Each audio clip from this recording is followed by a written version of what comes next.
Well, hello everyone and welcome to another episode of Harebrained Games. Today we're going to look at Undaunted 2200, Callisto.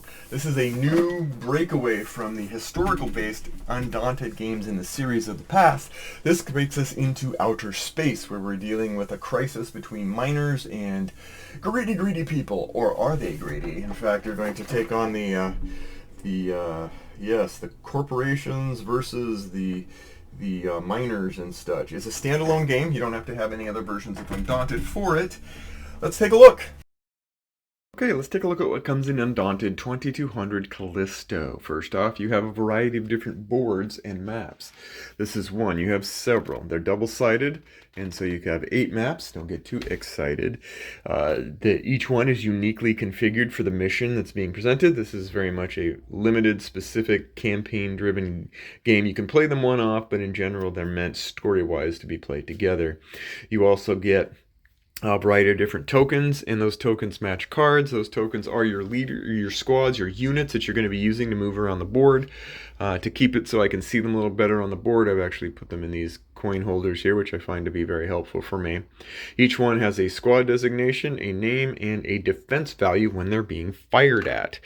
You've got tokens that are for scouting, scouted, controlled. This is very familiar to Undaunted fans, but those who aren't, that's basically what you're doing. You have to scout an area before you can move other units other than scouts into it, and then you can control it using one of those other units. You have a variety of different squads. Each of these cards has a different set of actions that can be performed when you play them on your turn. You have 2 different sides this time. You can't say they're symmetrical in this regard. You've got the miners and the crew and the sort of the labor force, and then you've got the overlying corporate feel units. These have actual introduction of mechs this time, so that's an interesting new addition. As well, you have different dice based on elevation. If you have a certain elevation advantage, you'll roll one type of dice. If not, you'll roll the standard dice, and if you have a disadvantage, you'll roll the other color of dice. Also, you're going to get a solo rulebook. We'll go backwards. This is very thick, very meaty, and very detailed. This is a kind of achievement. So it's not since reinforcements after Undaunted the first and second version have I seen something this elaborate and this detailed. So impressed. You get a rulebook. This is very similar to those who played the game before. It gives you all the information you need to be able to play it. And then you have your scenario book, and the scenario book will go over the 8 different scenarios, gives you an example of how to set it up, some storyline to help set the stage for what you're fighting for. Yes, so there you go. You set it up similar to the map. It's nice to have the information both on the map and here. And there you go. That's what we've got in the box. Now let's get into a quick example of how you would play the game. So for Undaunted, the series system still reigns true here. What you've done in past, you've done now. For those of you who aren't familiar, Undaunted works off the idea of deck building. In this deck building is how you maneuver your units on the board. So, to starting out, as it goes, like every other game in the Undaunted series, you shuffle and grab and set 4 cards. What are in these 4 cards? Well, these cards have different units. And you start with a given specific hand of units.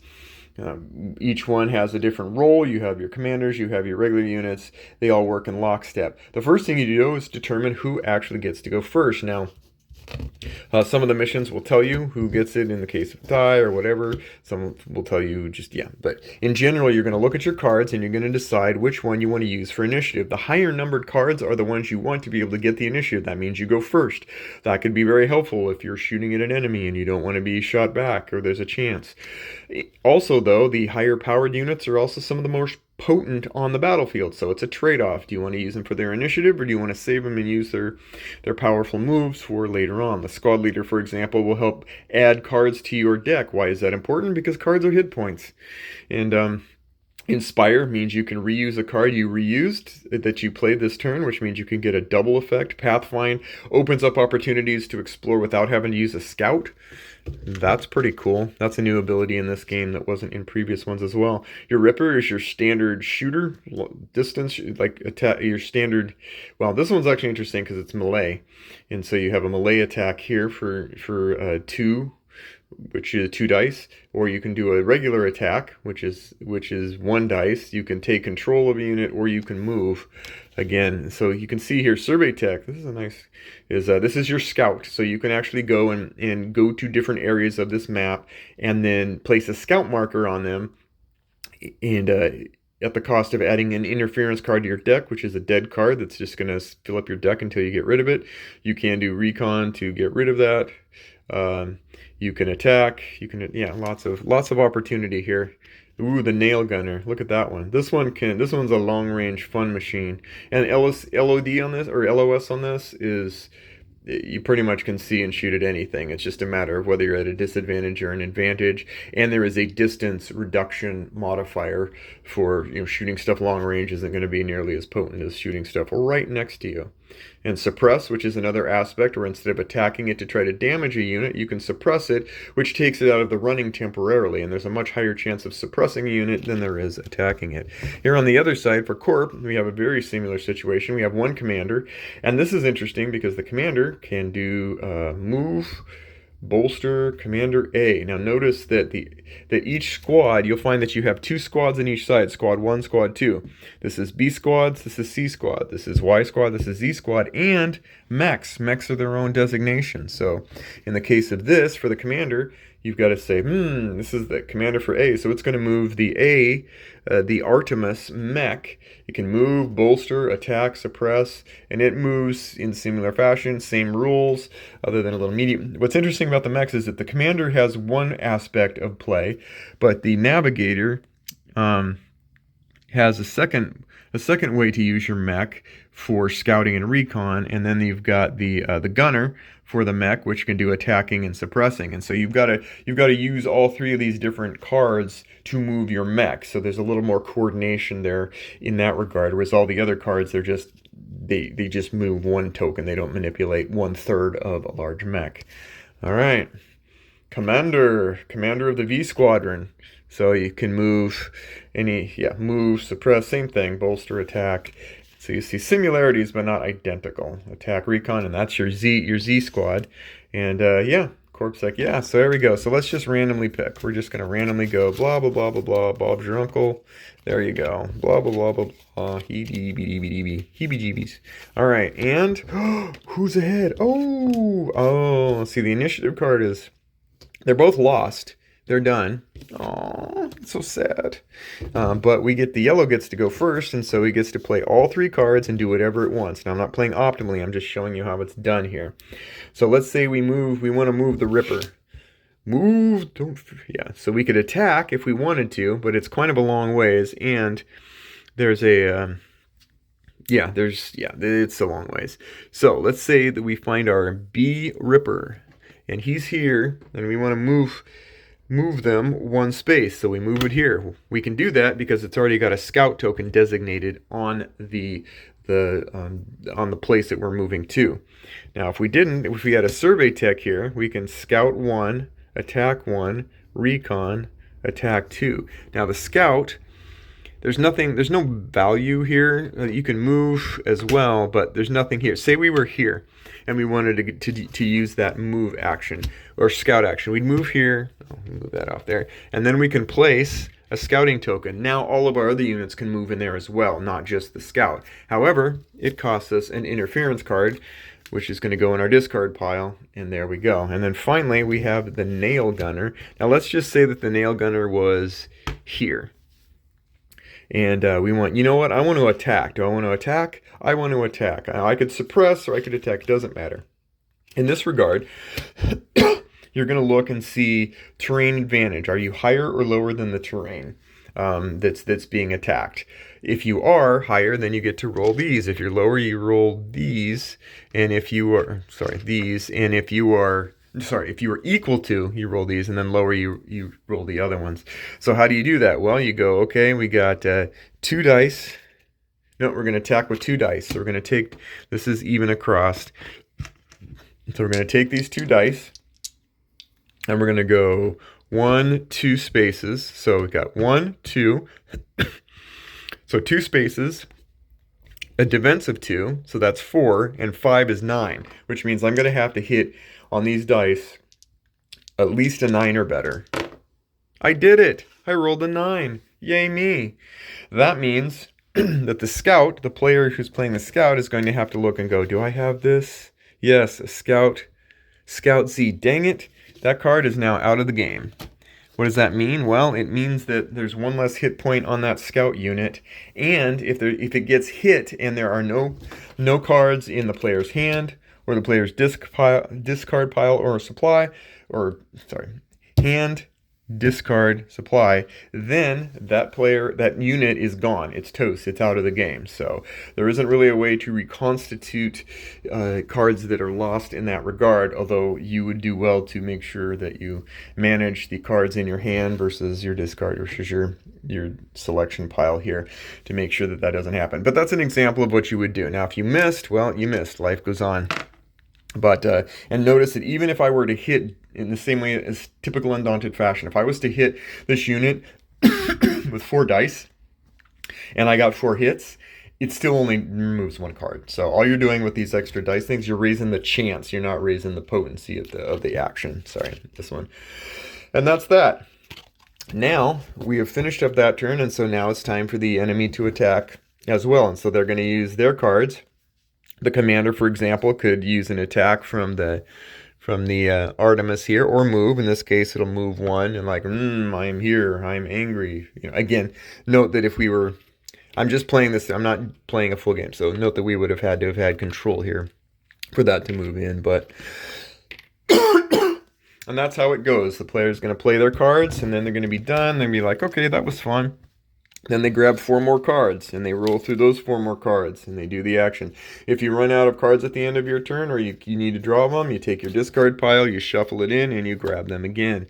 And you're going to keep shooting and getting rid of other players' cards and tokens until some objective is reached. They're very different objectives on these maps. These are not lather, rinse, repeat. There's a lot of variety in this game. So for the breakers, you have to control 5 objective points. Well, here's an objective point. There's objective point 2, 3, 4, 5, 6. If they were to do that, they'd win. On the LFA, the same thing. Neutralize units. This is the very simplest version of the starter map. It really just gets you going into the action, and that's what we've got. Additional advanced scenarios later on in the mission campaign are going to have doors and hostages and a lot of other things.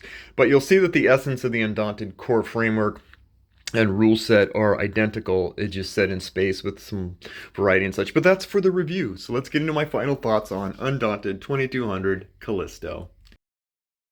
All right, final thoughts on Undaunted 2200 Callisto. All right, first off, we always go into the cons, then we go into the pros, then we go into my final thoughts. The cons in this game. This is interesting because I have a few things to say that I think were not as compelling. Nothing really wrong with the game, but some things that I think just didn't quite hit the mark full on the way they usually do. But I have this idea, and it's probably a constrained illusion, that the previous games had, because of their tile-based system, could be extended and expanded and kind of felt like you were building set pieces and whatever. That's gone. These are finite custom sets for each mission. And actually, in retrospect, I think that that's really not as constrained as it appears, because and there's actually like some pretty good benefits to it too. So just something to think about if you're used to kind of having arrange the little square tiles or hexagonal tiles and whatever. Not going to have that. Couldn't do your own mission designer per se. You could, but you don't get that sort of terrain tile overlap. But man, there's some benefits. We'll get into those later. I feel like this game comes with a lot of periphery changes and improvements with big impact around the fringe, but the core itself is still the same, and it's not as jolly in translation here as I remember it at times. It's the fact of the matter is you are going to get bit by the random monster of chaos. It can be swinging, it can be chaotic, it can be random. It's the same way, and so that's something, and that's true of all of the games. Normandy, like North Africa, the Reinforcement Pack, Battle of Britain, Stalingrad, all of them have the same core-based system inside of them at its heart. And so if you're not amused by those, you're not going to have your mind changed here. For some reason, yeah, it just I feel like it.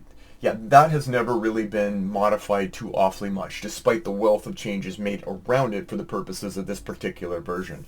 Um, and part of it's basically that I've been spoiled with a glut of games lately, very similar tactical games, which all of which have either really shined with new innovations or the core game itself is really, really thrilling. This one I feel like Normandy is pleasant. It's a good home cooked meal system, but it isn't. Yeah, I don't know. I wonder if at some point I'm just going to go, okay, I'm done with the system. We don't know. In the meantime, the mechs are a new addition, and they add instead of having people versus people, tanks, and whatever, you got these mechs. They're a little minuscule in impact for what I wanted when a game has mechs. Yeah, they just, yeah, that wasn't, it didn't wow me, we'll put it that way. Not everything has to, but again, it wasn't an inexpensive game, so it would have been nice. But anyway, there's some viewability aesthetics. It's hard to see like Y versus V versus other things on the round tokens. For me, it's suppressed state is a little bit subtle. That choice, like in Battle of Britain, was one of the worst as far as me trying to understand, like having some issues with visibility, viewability, readability. Yeah, and I'm not saying this needs minis. It doesn't need minis at all for clarity. It just would have been nice to have some sort of way. There's got to be some way to have been more reinforcing of the clarity. I solved some of it with my little custom stuff whenever, but it's something to keep in mind. It wasn't the most readable of the games. The mech's handling with the three was a cool idea, and I thought that was really cool. You got your three different roles for this mech, but honestly, it was a tad more clumsy than I liked.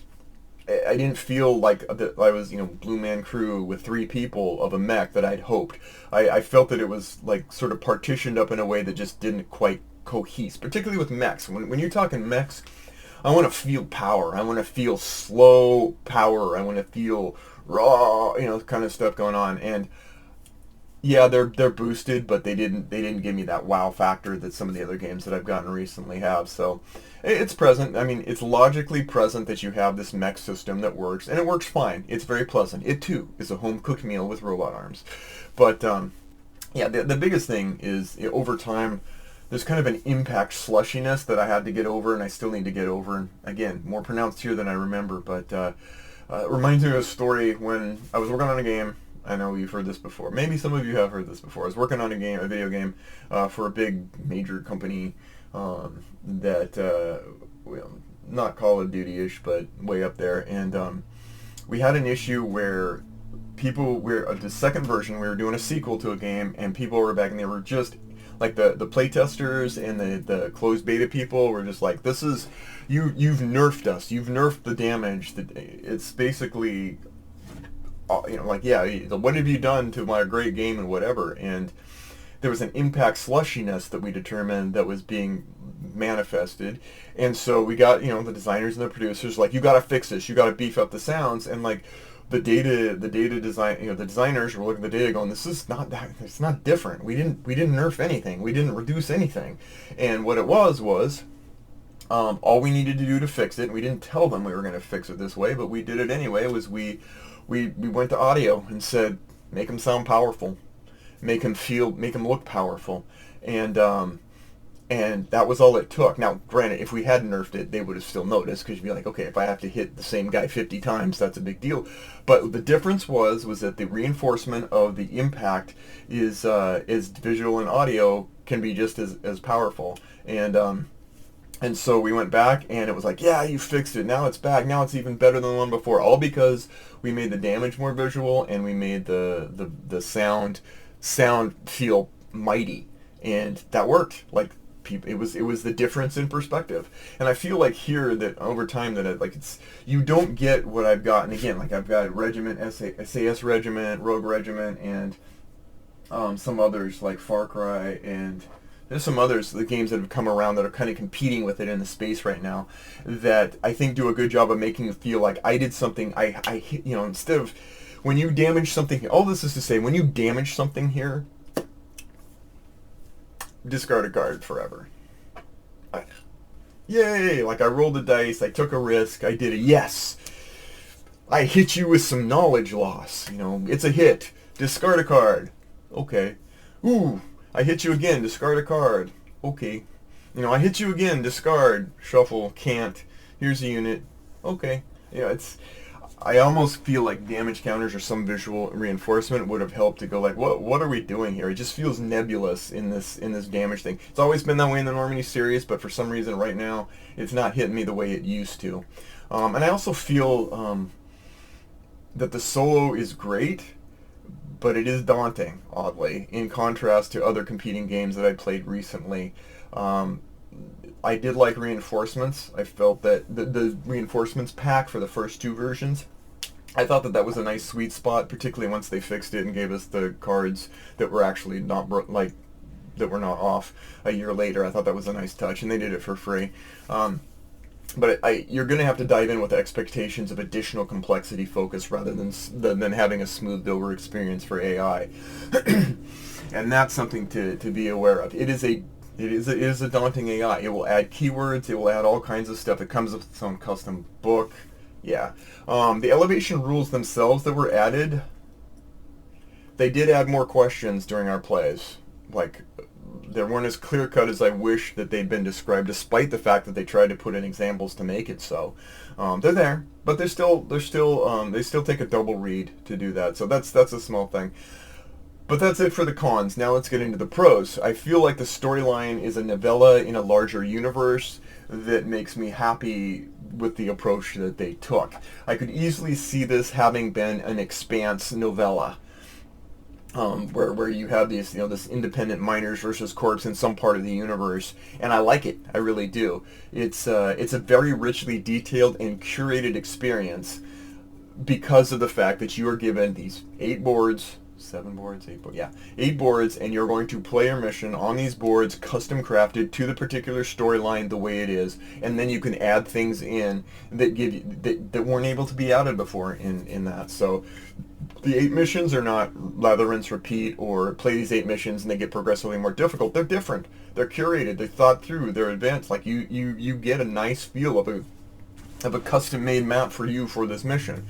And I even like the dual missions simulation later on, where you've got 2 different locations that you're contending over simultaneously, and I think that's a good feel. The information presentation is great. There are some pieces that are missing, or some wrong information here and there, but it's very innocuous. But the information presentation, the boards themselves have a lot of hints and guides in their additional space that kind of help you not have to keep going back to the rule book. You get a lot of information you need to know about each mission on that mission right next to where you're looking at anyway, and I love that.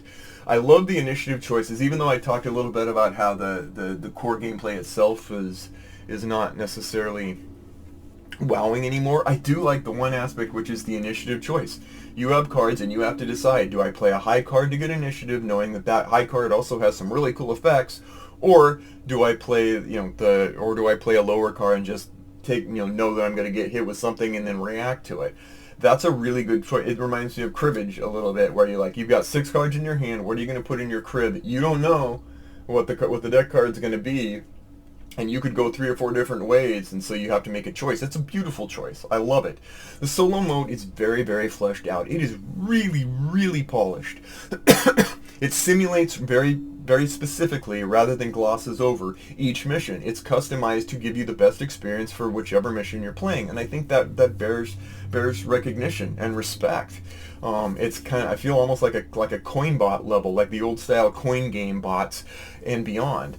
I love that it's tailored to the experience. I still give a nod to reinforcements, and the card-based thing, which I actually kind of liked having the card-based thing, but I can't deny the wealth of effort put into this. It is a notch above, both in complexity, but also in value and feel. The elevation system, despite being a little bit hard to kind of grasp around, and the dice work well. It creates and denotes this advantage and disadvantage without having to provide tables and charts. Like, if the difference in range is 2 to 3, go to this column. No, it's like, okay, are you lower? Roll this color. Are you higher? Roll this color. Otherwise, roll this color. I love it. It's just a quick way to be able to give some kind of the bridges really elevate. The idea of a 3D kind of vibe, and it kind of like almost like from the Sniper Elite game that David Thompson and had done before, and Troy Revinger, I believe, had done before, which I thought was a really unique and clever idea. It's almost like Sniper Elite and Undaunted just got together over drinks and decided to kind of share. Anyway, I love the new touches on things like doors and usable items. You know, that really, and civilians, that really add to the uniqueness of each mission. So you do have to approach missions differently and think through what you're going on. I mean, they're still kind of in their infancy. They're not like deeply embedded, but it's a great start and a great way to branch out, particularly for people who aren't tired of the core system. It's great. Like it's, I do like the Pulse. The Pulse is new, and the pathfinding are clever new options that I think hold up well with the rest of the actions for selection in this game. I'll be curious if they continue to use those in other games as well. The maps on the boards, rich detail, clear reinforcement of the venue for a mission. Love the look and feel of it. The art is top notch, just top notch. So, and even with the complexities, one advantage of the game's basic loop that I've kind of harped on is that it really can be pretty simple to get rolling with. Once the scaffolding of the rest of the game is set up, this loop can be simple and it can be swingy, but it's not thoughtless. You still have choice decisions. What do you bolster? Balancing your focus on units versus spreading out. The health and whatever. Even if it's not like that great impact of like a rocket launcher or a hammer gun getting a cool sound effect to make it feel mightier. It's still cool. It's still cool. So I would say that. As far as the course, it's sort of like if you love It's a Small World and then they start building like Indiana Jones, Mr. Toad's Wild Ride, and all that. If you still like It's a Small World and and that's your epicenter, but you love all the rest of the rides too, that's the sweet spot of what this game is to me. So, the verdict: Undaunted Callisto 2200. If, again, Undaunted, the core system didn't enthrall you with its streamlined, subtle deck-building war game before, this will not change your mind.